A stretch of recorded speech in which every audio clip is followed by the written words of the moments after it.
All right. So hi, everyone. Welcome. Thank you so much for joining us. I know it's a little bit late during the work week, but I just wanted to make sure that you all had some time to just join us and get settled in here.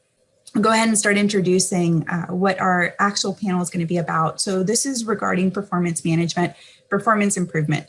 I know that's really difficult to do in this type of virtual setting since those touch points that we used to have at the coffee, machine, or just even jumping on an elevator last minute, you run into an employee. You're able to have that one-on-one without it feeling too formal.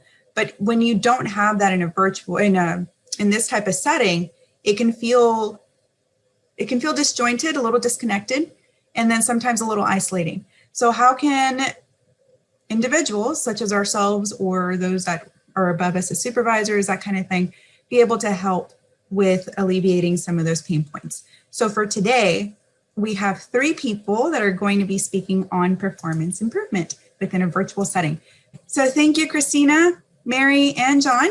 It's really great having you all here today. So what we'll start with is, of course, just a baseline question. So as people move into a virtual workforce, their roles do morph. So how do you provide role clarity and expectations to your employees and manage for their desired performance?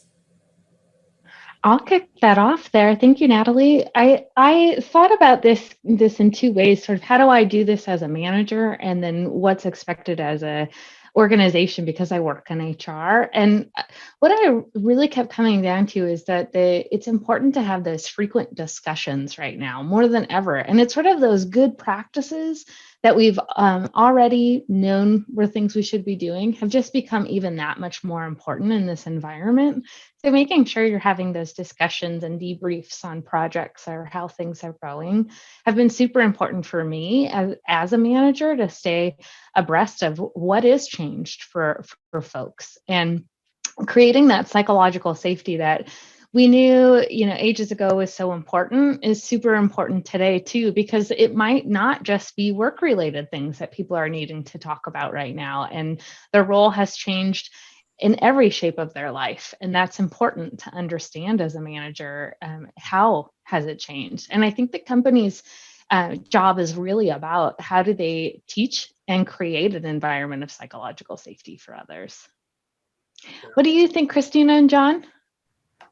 Yeah, so when it comes to the virtual workforce and providing information related to what their specific job description is, we provide behavioral standards of performance. So, organizations, they have policies, they have procedures, and we took it a step further and we created these behavioral standards that are written documents that they have to agree to as far as the expectations that we have for how we want individuals to behave that are in alignment with our Career Care philosophy.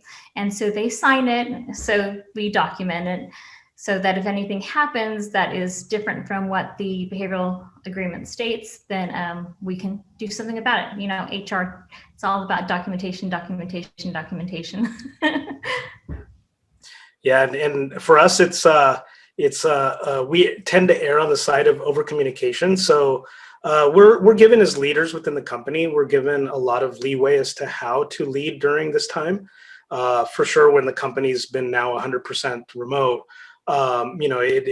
especially a lot of those of us that were at HQ is an example. So I'm here out of the Bay Area, and having not to drive through traffic was an awesome experience. But then you start missing those, coffee conversations, et cetera, right? So I think I was fortunate in the sense that 3/4 of my team was already remote.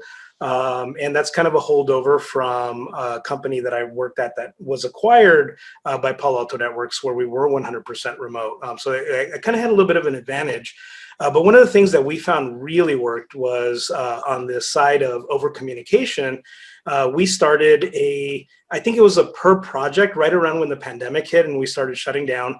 It was a per project daily stand-up, as is common in the engineering world, excuse me, when you have agile methodologies for very high priority projects. So we ended up actually keeping the daily stand-up, and we've let loose here and there where, now we're not doing it on Friday morning so people can have some time for themselves. Friday's kind of turned into a personal research type of day and that kind of thing. But the daily stand-up has actually worked very well because, like Mary was talking about, we talk everything from projects that are going on and active work that we're doing all the way to personal things. What movie did you see over the weekend? What's on Disney Plus? We're all talking about WandaVision this morning as an example, right? So yeah, it's been great, but it's been awkward, I'm going to say too, to a certain degree, but it's been actually good because I feel now that I'm much more connected to the people on my team.